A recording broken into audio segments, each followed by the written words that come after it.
This was Christ Jesus, and lifted up his eyes to heaven, and saying, Father, the earth is now, glorify thy Son, that thy Son also may be glorified.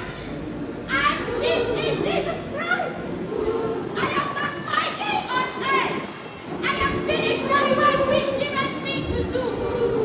And now, Father, glorify thou me with thy own self, with thy glory, which I had with thee before the world was.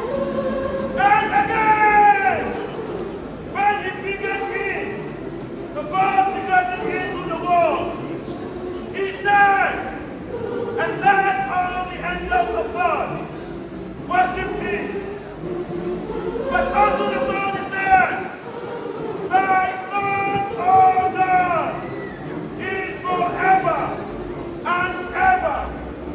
A scepter of righteousness is the scepter of thy kingdom.